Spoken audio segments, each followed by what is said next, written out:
चौथी शताब्दी ईसा पूर्व में मगध राजवंश पर नंद राजाओं का शासन था और यह राजवंश उत्तर का सबसे शक्तिशाली साम्राज्य था।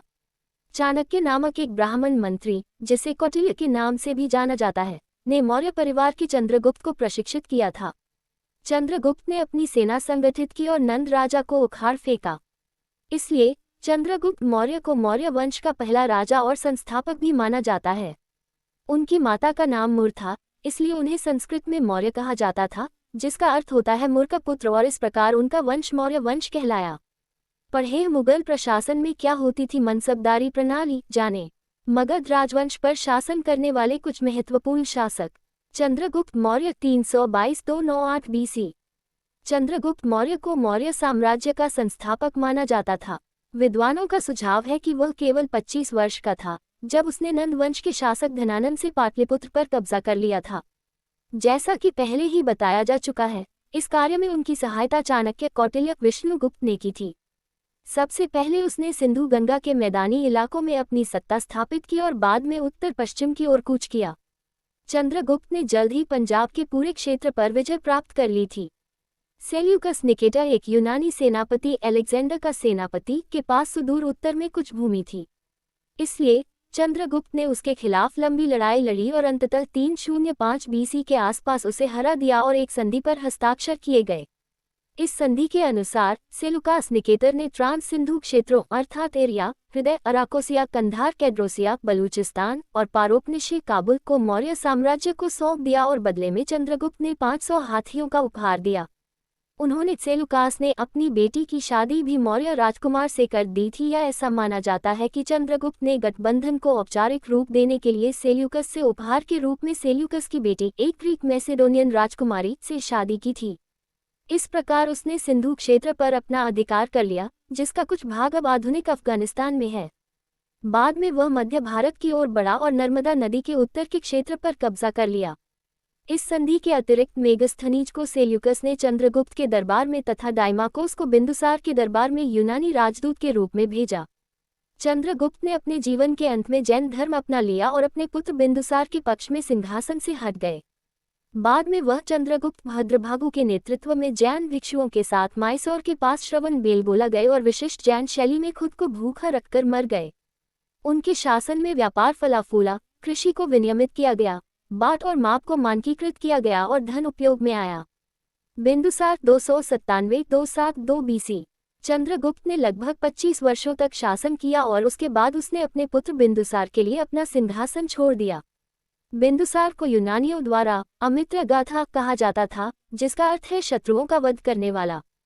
कुछ विद्वानों के अनुसार बिंदुसार ने दक्कन से लेकर माइसोर तक पर विजय प्राप्त की थी।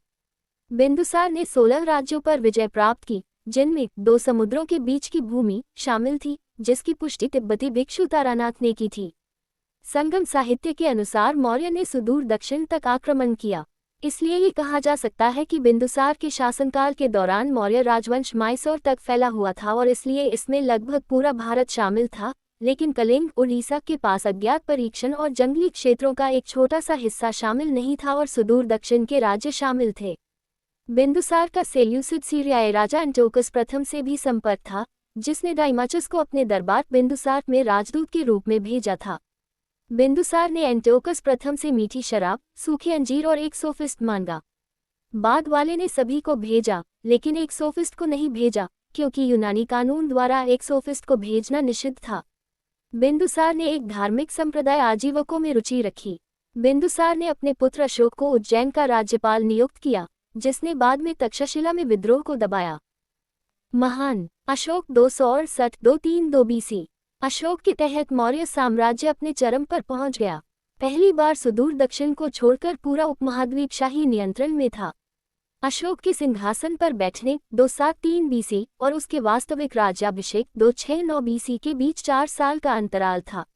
अतः उपलब्ध साक्ष्यों से ऐसा प्रतीत होता है कि बिंदुसार की मृत्यु के बाद सिंहासन के लिए संघर्ष हुआ।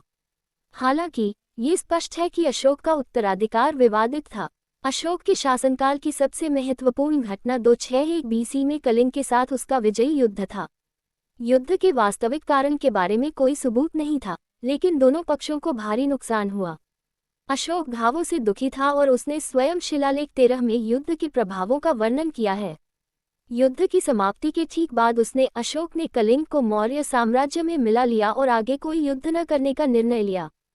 कलिंग युद्ध का एक और सबसे महत्वपूर्ण प्रभाव यह था कि अशोक ने बौद्ध भिक्षु उपगुप्त के प्रभाव में बौद्ध धर्म अपना लिया, जबकि उन्होंने शांति और अधिकार बनाए रखने के लिए एक बड़ी और शक्तिशाली सेना बनाए रखी।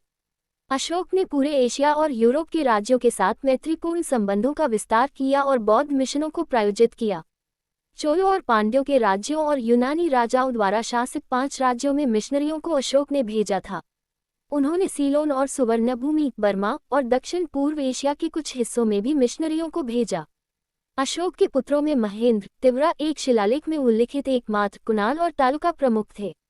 उनकी 2 पुत्रियां संघमित्रा और चारुमती प्रसिद्ध थीं।